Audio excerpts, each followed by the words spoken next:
Hey, welcome back again, everybody, this week. And if I can ask just right up here at the front, if you're enjoying these videos, please like and subscribe. If you're watching on YouTube, like and share the video so we can get the word out.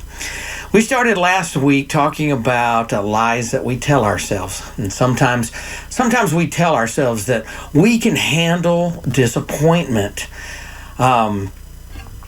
And I want to just delve into that a little bit more this week. I read this quote last week and I want to read it again. It's from Dr. Martin Luther King. It says, "We accept finite disappointment, but we never lose infinite hope." In 1 Samuel chapter 9, verse 3, it says, "Now the donkeys of Kish, Saul's father, were lost." The donkeys were lost. Now the donkeys of Kish, Saul's father, were lost. So Kish said to Saul his son, "Take one of the young men with you and arise and go and look for the donkeys." This is kind of an odd question, but what donkey are you looking for? There's a couple of famous donkeys in the Bible. First, in the Old Testament, there was Balaam's donkey. He recognized the direction of God even when the so-called prophet didn't recognize it. Have you ever felt like you've lost direction? Have you ever questioned direction or just plain felt confused about direction? Maybe that's the donkey that you're looking for, is direction. And there's a famous donkey in the New Testament. Jesus rode a donkey into Jerusalem, and that donkey carried the promise of God on his back. Have you been carrying a promise from God? But it seems like it's taking more time to fulfill than you thought it would. And then in the scripture we just read, it says that Saul had been sent to find the donkeys.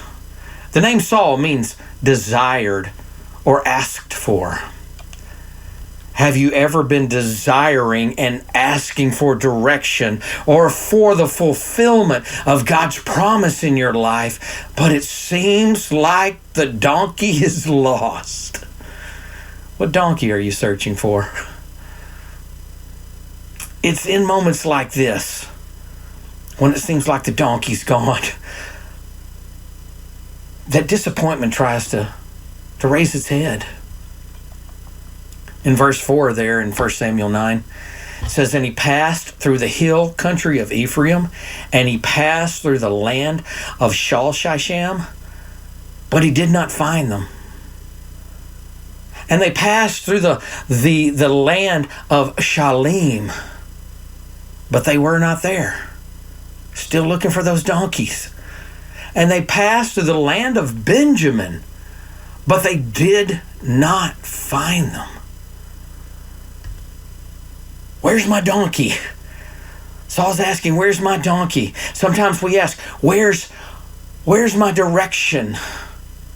Where am I going, Lord? Where's the fulfillment of the promise? How long do I have to search? I'm losing hope that I'll ever find it. I'm getting discouraged. But Proverbs 13:12 says, "Hope deferred makes the heart sick, but a desire fulfilled is a tree of life." Hope deferred, hope that's been discouraged, makes the heart feel sick. But when those promises of God, when that direction, when that voice, when we know that we know that we know, when that comes through and hope is alive inside of us, it's like a tree of life. We have to have spiritual stamina. The only other option is to quit. Are we going to quit? In 1 Samuel 9, verse 5, we read, "When they came to the land of Zuph, Saul said to his servant who was with him, 'Come, let's go back. Let's quit. Lest my father cease to care about the donkeys and become anxious about us.'" Have you ever felt like you've tried everything? I've looked everywhere. I don't know where my donkey is. I don't know where my direction is. I don't know where the fulfillment of my promise is. And there's that overwhelming feeling of just quit. That discouragement comes. I'm going to quit. I'm leaving. I'm going back. But what will we return to if we quit? It's just going to be the same place where we had no direction and the promises of God seemed out of reach. The only real option is to go on. I read a story several years ago, and honestly, I cannot remember the name of the person who told the story. It was a famous person who happened to be going through Italy, and he went into an artist's studio. And this artist happened to work in marble. And he told the story of watching this stone cutter take his hammer and his chisel and begin hammering away at a hunk of rock. And he said that he counted each time that artist struck that hammer. And he said it seemed like there was 100 times that he struck that hunk of marble, that hunk of stone, and it wasn't even showing a crack. Yet at that 101st blow, it split open. It split in two. Now we know it wasn't the one strike of the hammer that did it. It was the 100 strikes before it that set it up. Nothing could have happened with that 101st strike if those 100 strikes that seemed like they weren't getting us anywhere didn't happen. Sometimes life is a struggle and you've got to hammer at it. Hammer at relationships. Hammer at spiritual freedom. Hammer at disappointment. But if you quit now, every strike of the hammer that you've taken amounts to nothing. So don't quit. The next strike of the hammer may be the one that causes your rock to split. Back in 1 Samuel 9, verse 6, it says, "But he said to him," now this is the servant speaking to Saul. The servants said to Saul, "Behold, there's a man of God in this city." Remember, they've been wandering around everywhere and they can't find the donkeys. And the town that they had come to, and Paul's going, Saul is saying, let's just quit. Let's just go home. But the servant said, "Behold, there's a man of God in this city, and he is a man who is held in honor. And all that he says come true. Now, let's go there. Perhaps he can tell us which way to go." Hey, remember, God's always got the answer. He always has an answer. Henry Beecher, who was a preacher and an abolitionist in the mid-1800s, said, "Our best successes often come after our greatest disappointments." Disappointments are going to come. And if we quit, we just go back and we still don't have the answer. We still don't have the promise. But if we keep striking with the hammer, if we keep searching for the donkey, our greatest successes can come after what seems like our greatest disappointments.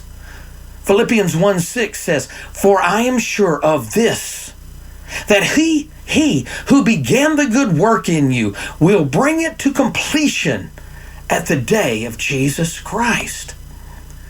He who told you to start this journey, he who put the desire in you, he who called you, he who showed you that your donkeys were missing in the first place, is working on your behalf until Jesus takes you to heaven. But why does it seem so long and sometimes painful? Well, 1 Corinthians 15:36, and this is out of the New Living Translation, says, "What a foolish question. When you put a seed into the ground, it doesn't grow into a plant unless it dies first. There's a period of time when death and destiny look a lot alike. God has planted a seed of hope in you for whatever situation, but it has to grow. Isaiah 61 says that we are oaks of righteousness. But remember, a tree starts as a seed. Disappointment wants to rob us of God's destiny. But let's allow it to become alive inside of us. 1 Samuel 9, verse 14. So they went up to the city, and as they were entering the city, they saw Samuel coming out toward them on his way up to the high place. Now the day before Saul came, the Lord had revealed to Samuel, tomorrow about this time I will send you a man from the land of Benjamin, and you shall anoint him to be prince over my people Israel. He shall save my people from the hand of the Philistines, for I have seen my people, because they cry out to me. Did you hear that? Your lost donkey may have some purpose. Sometimes when we feel like I've been pushing, and we're waiting, where's my donkey? Where's my donkey? Where's my promise? Where's my direction? God's already made provision. God made provision for Saul the day before he got there. God has gone ahead of you, and he's made provision for you. So don't quit. Don't give up. The missing donkeys were no accident. Don't ever be surprised by what the Lord uses to accomplish his purposes. Saul had no idea that God had chosen him. He just had some lost donkeys. But the Lord had handpicked him for a purpose, to lead the nation of Israel, to deliver his people and answer a national prayer. You may be the answer to somebody's prayer. Saul's search for lost donkeys had greater purpose than he knew. If he had quit and gone back, he'd have missed the purpose of God. Disappointment wants to distract us from God's appointment. But don't quit. Don't give up. Don't go back. God always has a plan, even if we don't see it at first. Hey, leave us a question or a comment. Just let us know that you're watching and that you're enjoying what we're doing. And enjoy the rest of your week. And we will see you about this time next week.